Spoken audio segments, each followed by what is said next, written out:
Genshin Impact players, there are so many changes coming in the 2.4 update for Genshin Impact, and many of them are going to be affecting some of our favorite characters and some underrated characters. With the announcement of Yunjin, we have a new support character that looks absolutely insane, and there was also a developer Q&A that's going to be fixing a couple things for certain characters and some quality of life, so let's get into it. First thing I want to actually point out is a developer discussion that was posted about 4 days ago, so it's been a while since this was posted, but it has some relevant information, and I don't think a lot of people are actually talking about this. The link to this will be in the description if you guys want to check it out, but the main thing I want to point out is actually this specific question. It says, after some opponents have been defeated, they sometimes still block the arrows of certain characters. Now, if you're a Yoimiya enjoyer or a physical official enjoyer, I actually don't know if physical official has this issue, but if you are an enjoyer of any of those characters that use a normal attack combo that are also bow users, this is going to affect you a lot. miHoYo says, adjustments will be made to fix this issue in 2.4. Enemies will no longer be regarded as targets when they are defeated, and thus will not block attacks from bows or some catalysts. I actually didn't even know this is affecting catalysts, so that's good to know. Besides that, we've also optimized the impact effect of fallen enemies. So you may or may not have noticed, and I'm going to try to replicate this on the gameplay behind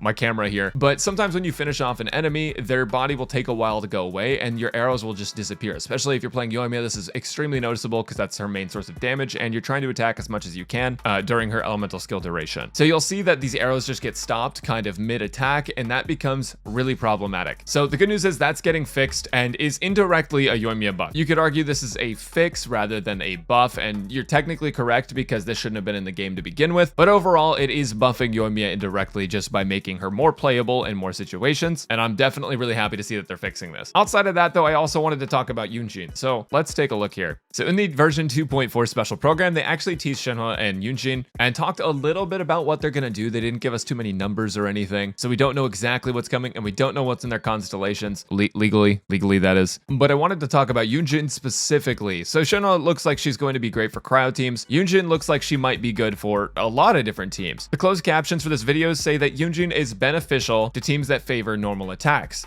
Now, there's lots of characters in the game that use normal attacks. For example, you have characters like Eula, you have Razor, you have Yoimiya. You could even talk about like physical damage Zhongli or Child if you're using Rust and avoiding using your charged attack. You could talk about Ningguang. There's lots of characters that benefit from normal attacks. Now, unfortunately, this doesn't apply to charged attacks, so Yunjin won't be a buff to everyone, but to a few underrated characters specifically, she'll be insanely good. And you guys, I mean, you if you're on this channel, you already know who my favorite character is, right? If by chance Yunjin is able to enhance the normal attack damage of other characters or add on extra normal attack damage at the end of a hit, then characters like Yoimiya are going to thrive. They're going to do extremely well. And there's a couple reasons for that, actually. If you go into Yoimiya's talents and you look at her normal attack, you can see that she does 5 hits of damage, but there's actually a 6th and 7th hit in there too, because her first hit does 2 normal attacks and her 4th hit also does 2 normal attacks. Now, if Yunjin actually affects every single one of these hits, if there's no cooldown between any of them or anything like that, then this is going to be a mega buff for Yoimiya because it's going to affect the first and second hit if there's no cooldown or anything. In addition to that, if you have Constellation 6, which I know is probably like what, 0.0001% of the fan base, it's actually going to buff her C6 damage though, because C6 makes it so that when you use her normal attacks, you have a 50% chance of firing an extra kindling arrow that deals 60% of its normal damage. Now, if you read her kit, it says that kindling arrow is actually a part of her charged attack, but the C6 says this damage is considered normal attack damage. Now, why else is this good? Well, people say that Shimenawa and Retracing Bolide are very, very good sets for Yoimiya because they affect her normal and charged attack damage, and they increase them by a lot. Depending on how Yunjin works, this could be a mega buff or even just a slight buff, but intuition tells me it's a mega buff. It's going to be a huge increase in damage for Yoimiya using Shimenawa or using Retracing Bolide. Both of these should affect her damage very, very positively. Now, the reason I mentioned Retracing Bolide is actually because Yunjin is a Geo unit, and that seems like Crystallize will be possible with her, and also if you decide to run double Geo, Retracing Bolide will get you a 35% shield bonus, and Crystallized Shards are going to be just a lot stronger in general. But that's for another video I actually have planned later on this week, so if you guys want to see that, make sure to subscribe right now.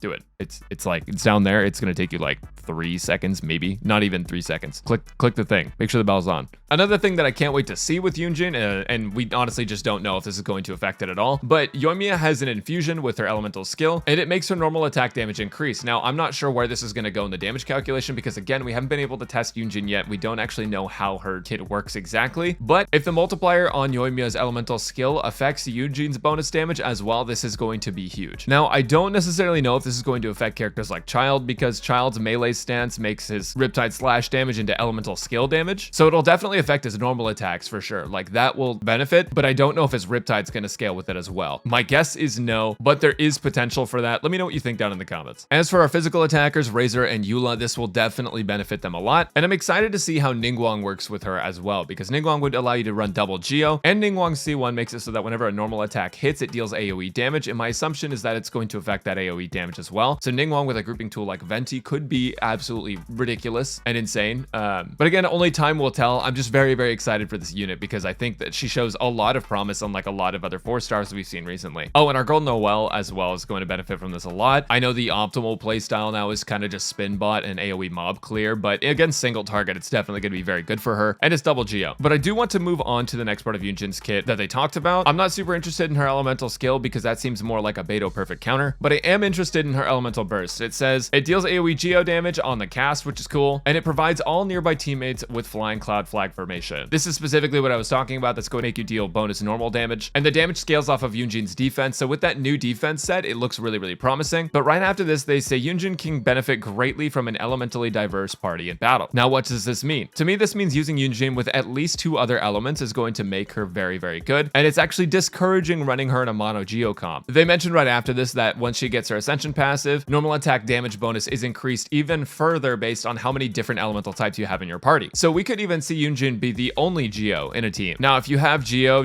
resonance is actually pretty solid, especially if you're using characters that don't want to be interrupted, like cough cough Yoimiya. And I don't think it's going to hurt to do 3 different elements instead of 4, but it is really cool that they're encouraging the use of many different elements now rather than locking her specifically to all Geo, because it seems like that's kind of where they've been going with all the Geo characters, as you must only play with Geo. Geo gang is only meant for other Geo gang. So saying this is really cool. Now, all in all, the developer Q&A in conjunction with the Yunjin release and what they've teased of her kit looks very, very promising for underrated characters such as Yoimiya, Razor even, most fizz damage builds in general, but even characters that use some charge attacks in their combo will still benefit from this a lot. So I'm very excited to see what she does. I'm hoping that her constellations have some more buffs for normal attackers, or even something like attack speed would be insane. Buffs to crystallize, something like Goro's passive where she picks up a crystallized shield automatically, so that way we can make use of Petra. For me personally, right now, I'm looking into a mono pyro team with Yoimiya using Yunjin, the Kazuha that I don't have, and Bennett, and I really think that a team like that could be very, very good, especially if you have Petra on Yunjin or something. I'm just really, really hopium about archaic Petra. Just please, MiHoYo, make a character that can use it, that doesn't absolutely need something else. But yes, overall, Yunjin looks very promising. 2.4 looks very, very promising, and I see Yoimiya actually moving up an entire tier